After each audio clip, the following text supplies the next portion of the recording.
Assalamualaikum warahmatullahi wabarakatuh. Kami dari kelompok 4 akan mempresentasikan hasil kerja kami mengenai database dan sistem manajemen database pada mata kuliah Sistem Informasi Manajemen. Pada kesempatan kali ini merupakan kolaborasi antara Dewi Nasiros sebagai moderator dan penyaji kedua dengan Risma Nadia Safitri sebagai penyaji pertama.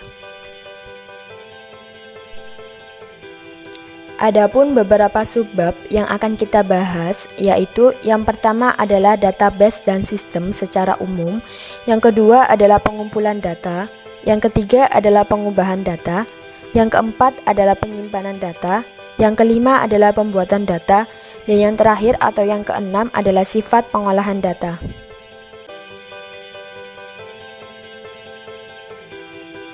Yang pertama, pengertian database. Database atau basis data adalah sekumpulan informasi yang diatur dalam cara tertentu hingga sebuah program komputer dapat dengan cepat memilih data yang diinginkan. Basis data dapat diibaratkan sebagai sistem pengarsipan elektronis. Konsep alternatif rancangan basis data disebut hypertext. Dalam basis data hypertext, setiap objek, apakah itu merupakan teks, gambar, atau film, dapat dihubungkan dengan objek lainnya. Untuk mengakses informasi dari basis data diperlukan Database Management System atau DBMS. DBMS adalah kumpulan program yang memungkinkan pengguna memasukkan, mengatur, atau memilih data dari basis data. Ada 5 komponen utama pada DBMS, yaitu yang pertama, hardware atau perangkat keras, yang kedua software atau perangkat lunak, yang ketiga data, yang keempat prosedur menunjuk pada instruksi dan aturan yang mempengaruhi desain dan penggunaan dari database, yang kelima manusia atau orang-orang yang berhubungan dengan sistem antara lain database designer dan application developers.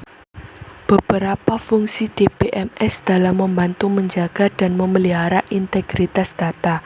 Yang pertama, untuk mengurangi dan menghilangkan redundansi data dan memaksimalkan konsistensi data agar setiap kali menampilkan data sesuai data aslinya. Yang kedua, sebagai penyimpanan data. Yang ketiga, kamus data DBMS memiliki fungsi melakukan manajemen terhadap elemen pada database. Yang keempat, memungkinkan akses beberapa user DBMS. Yang kelima, menyediakan bahasa akses dan pemrograman DBMS. Yang kedua, pengumpulan data. Input data yang perlu disiapkan sebagai berikut. Yang pertama, klasifikasi dengan memberikan kode atau nomor rekening, kode departemen, dan sebagainya. Data berdasarkan sistem yang ada, misal bagian rekening. Yang kedua, verifikasi. Untuk menjamin akurasi data adalah mencegah terjadinya kesalahan pemasukan data agar lebih efisien dan lebih murah dibandingkan dengan mendeteksi dan membetulkan kesalahan yang terjadi. Ketiga, pengiriman data atau transmittal dari suatu lokasi ke lokasi lainnya. Keempat, salah satu cara untuk merekam data adalah dengan menggunakan dokumen sumber atau source dokumen, yang biasa disebut dengan bukti transaksi atau dokumen transaksi. Yang ketiga, ada pengubahan data. Operasi pengubahan data mencakup yang pertama, pengklasifikasian. Elemen data dimasukkan ke dalam record untuk digunakan sebagai kode untuk mengidentifikasi dan mengelompokkan record. Yang kedua, penyortiran. Record disusun dalam urutan tertentu berdasarkan pada kode atau elemen data yang lain. Yang ketiga, pengkalkulasian. Operasi aritmatika dan logika dilakukan pada elemen data yang menghasilkan elemen data tambahan. Yang keempat, perekapitulasian. Ada banyak data yang perlu disintesis atau dipersingkat menjadi bentuk total dan subtotal. Subbab yang keempat adalah penyimpanan data. Terdapat 4 konsep dasar penyimpanan data. Yang pertama yaitu entity, merupakan suatu yang dipakai untuk menyimpan informasi. Yang kedua adalah attributes, yaitu elemen data yang merupakan bagian dari entity. Kemudian ada karakter, merupakan huruf atau angka.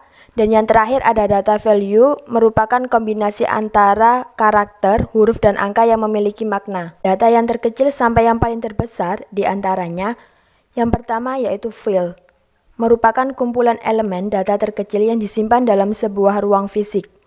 Yang kedua yaitu record, sejumlah field yang dikelompokkan dan membentuk sebuah satuan data yang sekaligus menguraikan atribut khusus dari sebuah entity.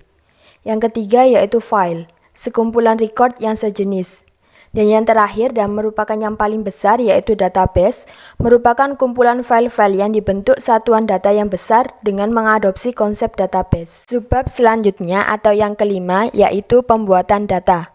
Terdapat 3 tahap dalam pembuatan basis data, diantaranya adalah yang pertama, perancangan konseptual. Merupakan pembuatan model basis data yang bersifat konseptual berdasarkan kebutuhan sistem yang merupakan hasil dari proses requirement collection and analysis. Yang kedua adalah perancangan logis atau biasa disebut dengan pemetakan model data. Merupakan pemetakan model konseptual ke model fisik yang disesuaikan dengan spesifikasi DBMS yang akan digunakan. Yang ketiga adalah perancangan fisik.